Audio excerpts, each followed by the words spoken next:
വല്ലാതെ മനസ്സിലേക്ക് തറഞ്ഞു കയറിയ പോലെ. ആ അങ്ങനെ വരട്ടെ. ഈ അസുഖത്തിനെയാ പ്രേമം പ്രേമം എന്ന് പറയുന്നത്. എടാ ബ്രഹ്മചാരി, നീ ഇങ്ങനെ സ്വപ്നം കണ്ടു കിടന്നിട്ട് വല്ല കാര്യമുണ്ടോ? ഈ പെണ്ണും പിടക്കോഴി എന്നൊക്കെ പറഞ്ഞ ബ്രഹ്മചാരികൾക്ക് പറഞ്ഞിട്ടില്ല. ജീവിതകാലം മുഴുവൻ ബ്രഹ്മചാരിയെ കഴിഞ്ഞോളാമെന്ന് ഞാൻ ആർക്കും വാക്കൊന്നും കൊടുത്തിട്ടില്ല. അങ്ങനെ ഉയരട്ടെ കാമുകന്റെ കരുത്താർന്ന ശബ്ദം. അതിരിക്കട്ടെ, ഈ കക്ഷി എവിടെയുള്ളതാ? ഏതാ എവിടുന്ന ഒന്നും ചോദിക്കാൻ പറ്റില്ല. എവിടുന്നോ വന്ന് എവിടേക്കോ മറിഞ്ഞുപോയ സുഖകരമായ ഒരു സ്വപ്നം. പ്രേമ അസ്ഥിക്ക് എന്നെ പിടിച്ചിട്ടുണ്ട്. കവിത പറഞ്ഞിട്ടില്ലേ? മനസ്സ് തുറന്ന് എന്തെങ്കിലും പറയുമ്പോ നിനക്ക് തമാശ. പിന്നെയല്ല, ഒരു ദിവസം മുഴുവൻ നിന്റെ കൂടെ ഉണ്ടായിട്ടും ഊരും പേരും ചോദിക്കാൻ സമയം കിട്ടിയില്ല അത്രേ. പലതും ചോദിക്കണമെന്നുണ്ടായിരുന്നു, പക്ഷേ അതിനുള്ള അവസരം ഒത്തുന്നില്ല. പേര് മായെന്നാണെന്ന് തോന്നുന്നു. ഭാഗ്യം, അതിപ്പോഴെങ്കിലും ഓർമ്മ വന്നല്ലോ. ഇനി കേരളത്തിൽ മൊത്തത്തിലുള്ള മായമാരുടെ ലിസ്റ്റ് എടുത്ത് അന്വേഷിച്ചാൽ കാര്യങ്ങൾ എളുപ്പമായി. നമ്മുടെ തോട്ടുവക്കത്തെ മേന്റമംഗൾ ഒരു മായുണ്ട്. ഇനി അതായിരിക്കോ? അതായിരിക്കാനാ സാധ്യത. അവരുടെ മൂത്ത മകൻ 7ാം ക്ലാസ്സിൽ പഠിക്കുന്നുണ്ട്. നമുക്ക് അവനോട് തന്നെ ചോദിക്കാം, നിന്റെ അമ്മ പരസ്യ ചിത്രങ്ങളെ അഭിനയിച്ചു തുടങ്ങിയോന്ന്. നിന്നോട് ഇതൊക്കെ പറയാമെന്ന് എന്നെ വേണം തല്ലാൻ. എടാ, നിനക്കറിയാലോ, കോളേജിൽ ഇത്രയേറെ പെമ്പിളരുണ്ടായിട്ടും എനിക്ക് ആരോട് ഇതുവരെ ഒന്നും തോന്നിയിട്ടില്ല. പക്ഷെ ഇതെന്തോ എനിക്ക് പറഞ്ഞു വെച്ചിരിക്കുന്ന പെണ്ണാണെന്നൊരു തോന്നൽ. എടാ, കാര്യം ഇത്ര സീരിയസ് ആണോ? ഇന്നലത്തെ ഷൂട്ടിങ്ങിന് ഞാനില്ലാഞ്ഞതാ കാരണം. ഞാനുണ്ടായിരുന്നെങ്കിൽ അവളുടെ ഡീറ്റെയിൽസ് മുഴുവൻ, ഭൂമിശാസ്ത്രവും ശരീരശാസ്ത്രവും എല്ലാം ചോദിച്ചു മനസ്സിലാക്കിയേനെ.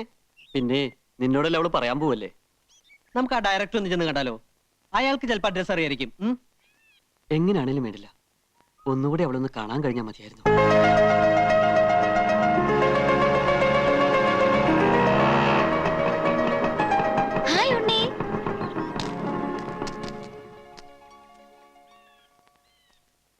എന്താ ഇങ്ങനെ മേടിച്ചു നോക്കുന്നേ? ഒരു ഹായ് പറഞ്ഞ തിരിച്ചു പറയാനുള്ള മര്യാദ പോലും ഇല്ലേ? ഇയാളോടല്ല, ഉണ്ണിയോടെ പറഞ്ഞ. ഞാൻ പോവാ. അയ്യോ പോവല്ലേ, ഉണ്ണിപ്പ കാണണമെന്ന് പറഞ്ഞേള്ളോ, അപ്പോഴേക്കും പ്രത്യക്ഷപ്പെട്ടു. ഏതായാലും 100 ആയസാ. മായ എന്താ ഇവിടെ? എന്റെ വീട് ദേ ആ കുന്നിന്റെ അപ്പുറത്താ. നാളത്തെ ഷൂട്ടിങ്ങിന് മായ വരില്ലേ? ഏയ്, ഞാനിനി ഷൂട്ടിങ്ങിനൊന്നുമില്ല. ഇന്നലെ ഒരു പ്രത്യേക സാഹചര്യത്തിൽ വന്നേ ഉള്ളൂ. അയ്യോ അങ്ങനെ പറയല്ലേ, മായ വരണം, അല്ലെങ്കിൽ ഉണ്ണിക്ക് വിഷമാവും. ഞാൻ വരാഞ്ഞ ഇയാൾ എന്തിനാ വിഷമിക്കുന്നേ? അല്ല, മായ അത്രക്ക് ഇഷ്ടാണെന്ന്. മായയല്ല, മായയുടെ ഡാൻസ് വളരെ നന്നായിരുന്നു. ഇവൻ അതാ ഉദ്ദേശിച്ചത്. അപ്പൊ നിനക്ക് മായ ഇഷ്ടാണെന്ന് പറഞ്ഞോ? അങ്ങനെ ഞാൻ പറഞ്ഞില്ല. അയ്യോ പറഞ്ഞു. പറഞ്ഞോ? എന്നോടാണോ ചോദിക്കുന്നേ? സോറി. പിന്നെ നാളത്തെ വർക്കിന് മായ വരണം. ഒരു പാവപ്പെട്ട ചെറുപ്പക്കാരന്റെ ആഗ്രഹല്ലേ, പ്ലീസ്. ഓഹോ, താനാരാ ദല്ലാളാ? ശരി, ഉണ്ണിക്ക് വേണ്ടി ഞാൻ വരാം. എടാ, അവൾ പറഞ്ഞു കേട്ടോ, ഉണ്ണിക്ക് വേണ്ടി വരാന്ന്. ഇത് വീണു. സത്യം സത്യം.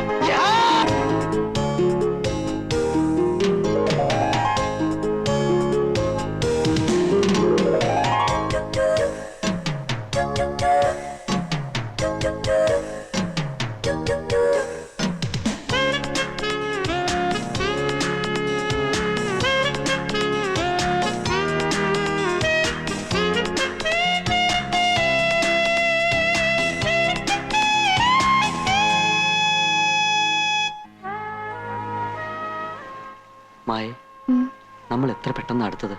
വൈകിപ്പോയെന്ന എന്റെ സംശയം. ഞാനൊരു കാര്യം ചോദിച്ചോട്ടെ? എന്തേ?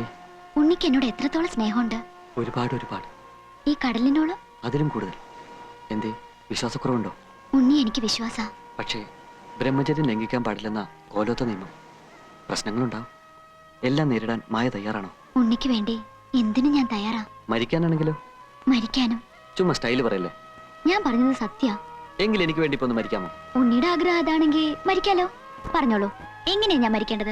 ഇപ്പൊ മരിക്കാൻ സൗകര്യം ഈ കടലിൽ ചാടുക. എന്താ, തയ്യാറാണോ? തയ്യാറാ. പക്ഷെ ഞാൻ മരിച്ചാ ഉണ്ണിക്ക് വിഷമാവരുത്. മരിച്ചോളൂ, വിഷമൊക്കെ ഞാൻ സഹിച്ചോളാം.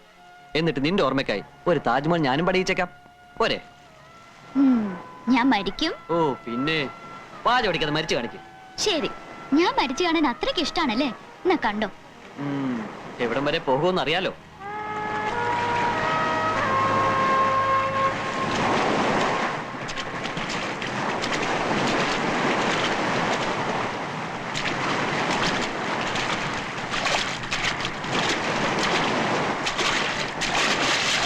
മായ, വേണ്ടോ?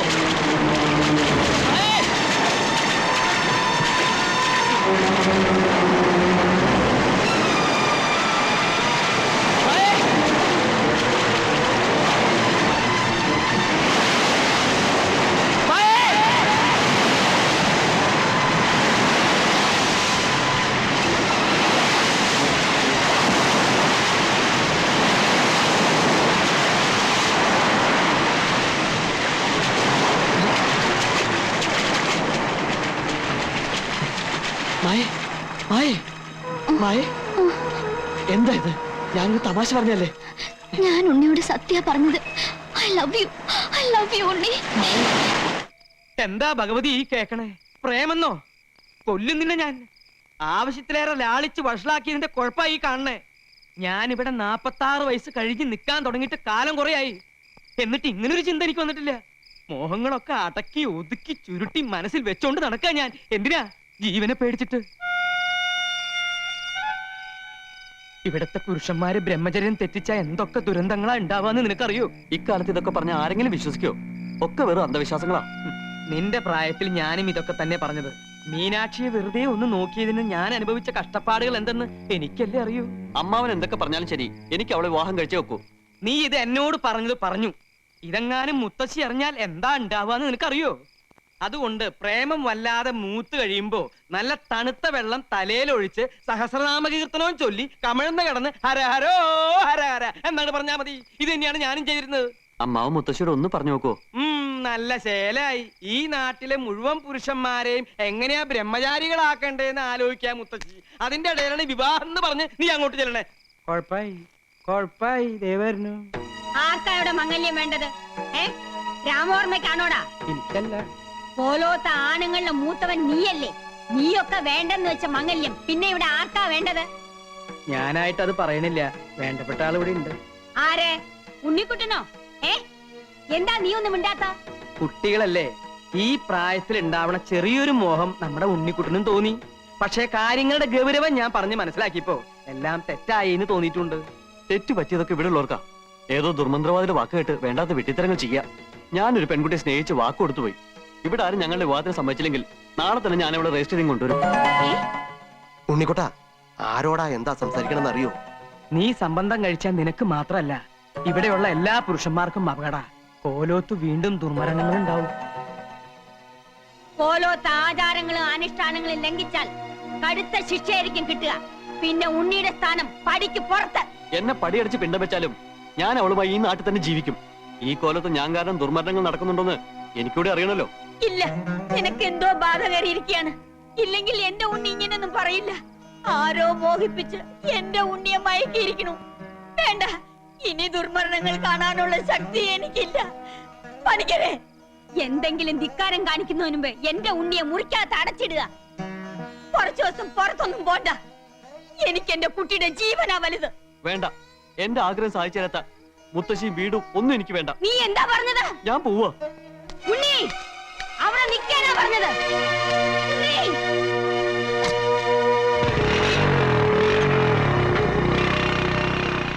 അവൻ എവിടെ പോകാനാ മുത്തശ്ശി? 1 മണിക്കൂറിനകം അവൻ തിരിച്ചു വരും. വരണ്ട. ഈ ആഗ്രഹം മനസ്സിൽ വെച്ചോണ്ടിരിക്കുന്നവൻ ഇനി കോലോത്തേക്ക് വരണ്ട.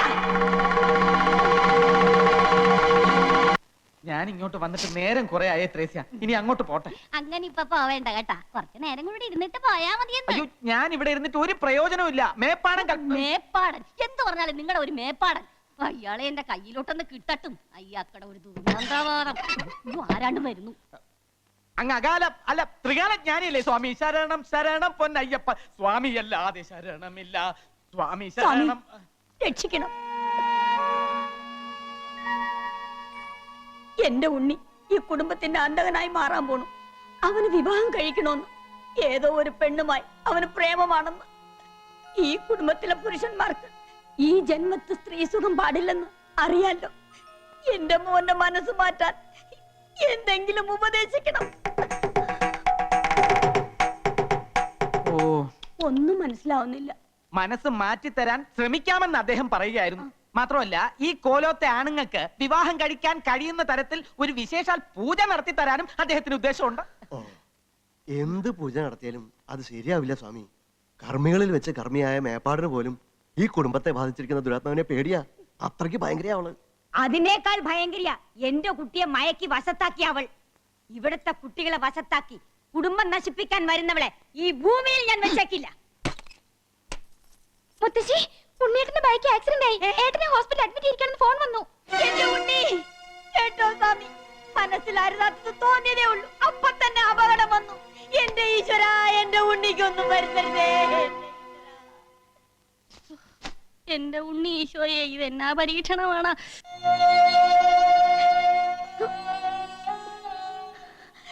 എന്റെ പരദൈവങ്ങളെ, എന്റെ കുട്ടിക്ക് ആയുസ് കൊടുത്തല്ലോ, അത് എന്റെ ഭാഗ്യം. ഇപ്പൊ എന്റെ മോന് മനസ്സിലായോ, തെറ്റായതൊന്നും ചിന്തിക്കരുത്. ചിന്തിച്ചതേ ഉള്ളൂ, അപ്പോഴേക്കും നിന്നെ അപകടത്തിലാക്കിയില്ലേ. ഞാൻ മനഃപൂർവ്വം അപകടത്തിൽ ചാടിയതാ, ചാകാൻ വേണ്ടി തന്നെ. ഞാൻ ജീവിച്ചിരിക്കാൻ വേണ്ടി എന്റെ മായ ഞാൻ മറക്കണമെന്നല്ലേ മുത്തശ്ശി എന്നോട് പറഞ്ഞത്. അവളെ മറന്നിട്ട് എനിക്കൊരു ജീവിതം വേണ്ട. എന്ത് അബദ്ധാ കുട്ടി നീ കാണിച്ചത്? ഇതിലും ഭേദം ഈ മുത്തശ്ശിയെ നിനക്ക് കൊല്ലാമായിരുന്നില്ലേടാ. ഈശ്വരൻ തന്ന ജീവൻ സ്വയം അങ്ങോട്ട് നശിപ്പിക്കാന്ന് വെച്ചാ എന്താ പാപം എന്നറിയോ നിനക്ക്? മുത്തശ്ശി ഒന്ന് ക്ഷോഭിച്ചു എന്ന് കരുതി ഇതൊക്കെയാ ചെയ്യാ? എല്ലാരും കൂടെ എന്നെ എന്തിനാ ഇങ്ങനെ വഴക്ക് പറഞ്ഞത്? ഞാൻ തെറ്റാ ചെയ്തത്, സമ്മതിച്ചു. അതിന് ശിക്ഷയായിട്ടാ ചാവാൻ തയ്യാറായത്. ഈ ശല്യം ഇതോടെ തീരുമല്ലോ. ഇതിപ്പോ വലിയ ഇടങ്ങേറായല്ലോ ഭഗവതി. ബ്രഹ്മചര്യം ലംഘിച്ചാൽ അപമൃത്യു ഉണ്ടാവുന്നു മേപ്പാടൻ. ബ്രഹ്മചര്യം ലംഘിക്കാൻ അനുവദിച്ചില്ലെങ്കിൽ സ്വയം അപമൃത്യു വരിക്കുമെന്ന് ഉണ്ണിക്കുട്ടൻ. ഇനിയിപ്പോ എന്താ ചെയ്യാ?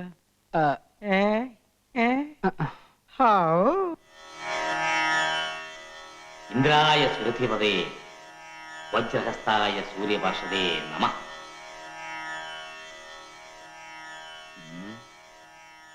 തമ്പുരാട്ടി ക്ഷമിക്കണം. മന്ത്രവിധി പ്രകാരം ഒരു നിവൃത്തിയും നാം കാണുന്നില്ല.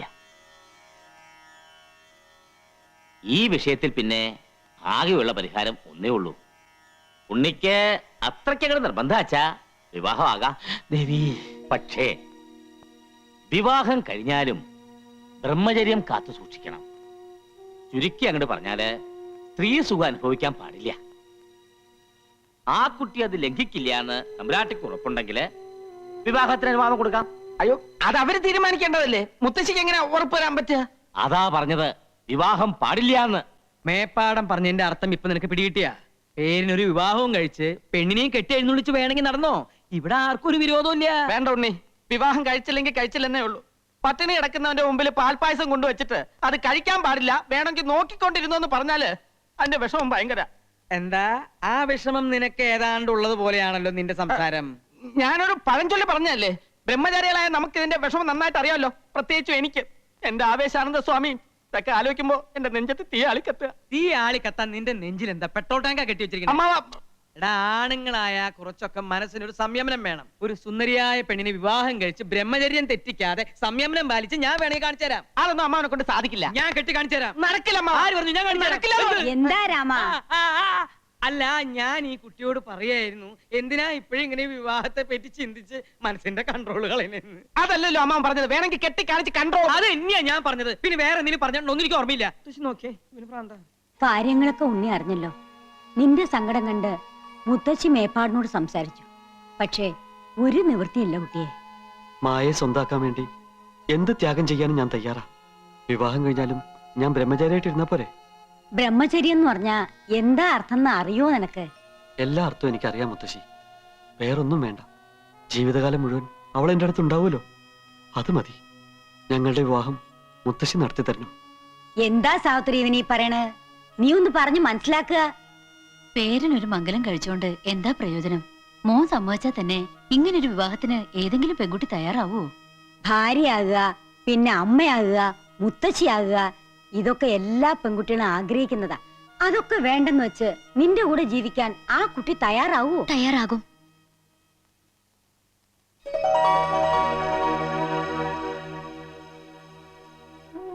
ക്ഷമിക്കണം, ഉണ്ണി ഈ അവസ്ഥയിലെത്താൻ കാരണം ഞാനാ. എല്ലാവർക്കും എന്നോട് ദേഷ്യം ഉണ്ടാവും അറിയാം.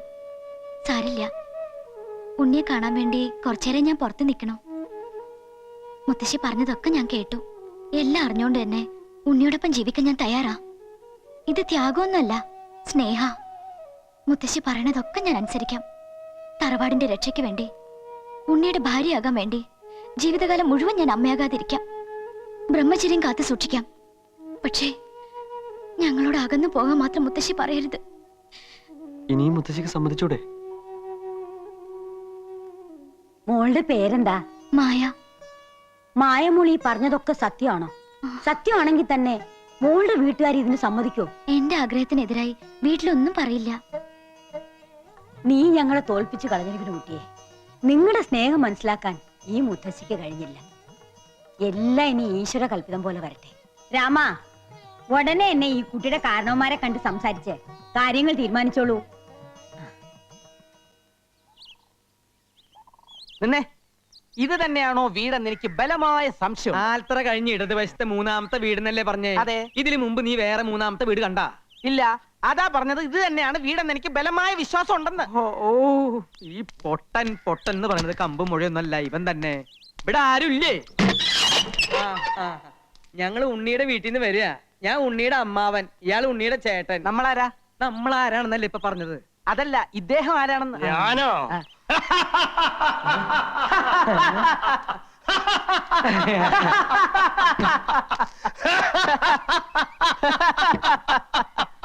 എന്താ കൃഷ്ണ ചിരിക്കണേ? ഭ്രാന്തൊന്നും ആവില്ലെന്നാ തോന്നണേ. വെറുതെ കൂടെ ചിരിച്ചോളൂ. ഞങ്ങൾ ഉണ്ണിയുടെ പെണ്ണിനെ കാണാൻ വന്നതാ. മനസ്സിലായി കുട്ടിയെ, ദേ അവര് വന്നിരിക്കണോ?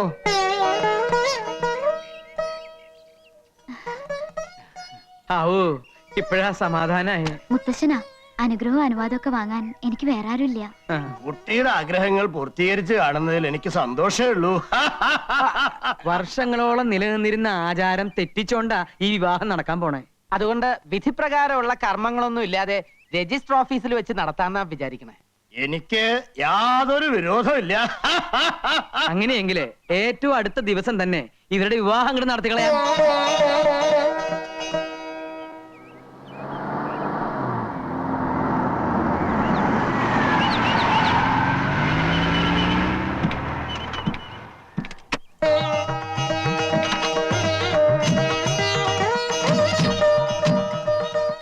എല്ലാരോടും ഇങ്ങോട്ട് വരാൻ പറയും.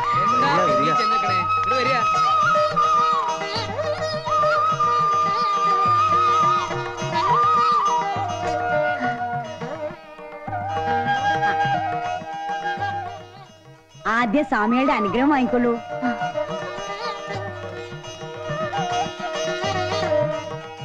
ഇനി വലത്തെ കാല് വെച്ച് അകത്തേക്ക് കയറിക്കൊള്ളൂ.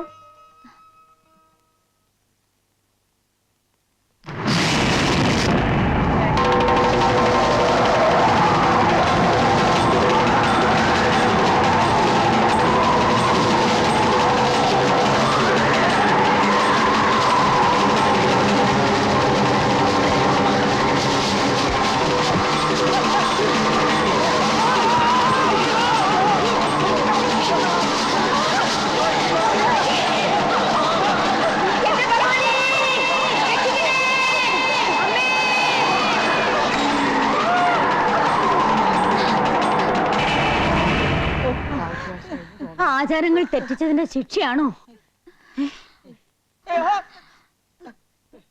എന്റെ മോള് വിഷമിക്കണ്ട, അകത്തേക്ക് പോയിക്കോളൂ. ഉണ്ണി വാ. അയ്യോ, നീ കാലെടുക്കടാ. അമ്മാവൻ കാലെടുക്ക്. എന്റെ മക്കളെ, അമ്മാവൻ കാലെടുത്താലേ എനിക്ക്.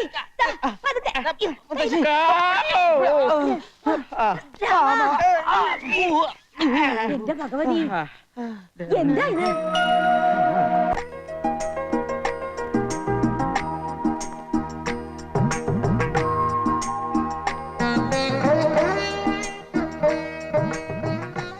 എന്തേ ഇത്ര വലിയ ആലോചന? എല്ലാം എന്റെ ആഗ്രഹം പോലെ നടന്നല്ലോ. ഉണ്ണിപ്പോ എന്റെ സ്വന്തമായില്ലേ? എനിക്ക് വിശ്വസിക്കാനാവണില്ല. വിശ്വസിച്ചോളൂ, ഈ ഉണ്ണി മായക്ക് എന്നും സ്വന്തമായിരിക്കും. ഈ മുഖം, ഈ സ്നേഹം എന്നെ വല്ലാതെ അങ്ങ് കീഴ്പ്പെടുത്തി കളഞ്ഞില്ലേ?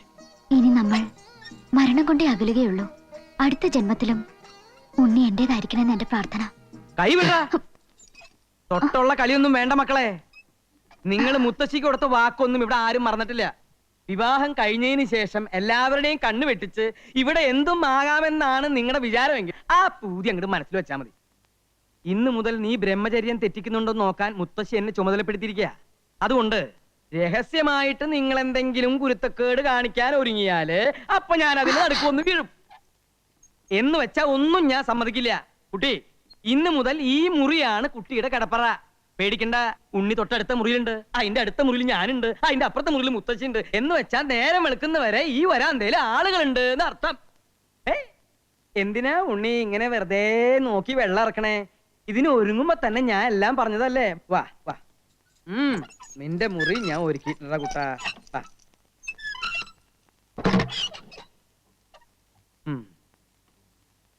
ഇന്ന് നിങ്ങളുടെ ആദ്യ രാത്രിയാണല്ലേ? അതെ.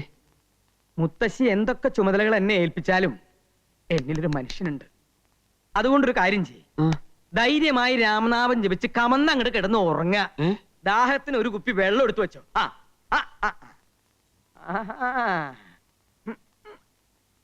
നോക്കണ്ട, നിന്നെ പോലുള്ള ചെറുപ്പക്കാര് ചിലപ്പോ ജനലും പൊളിച്ച് അപ്പുറത്ത് കയറിന്ന് വരും. എന്താണാവോ? ഇങ്ങോട്ട് തന്നെ, ഇങ്ങോട്ട് തന്നെ.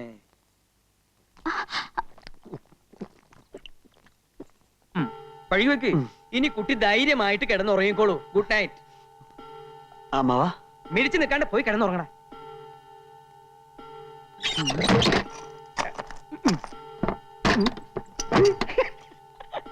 അയ്യോ.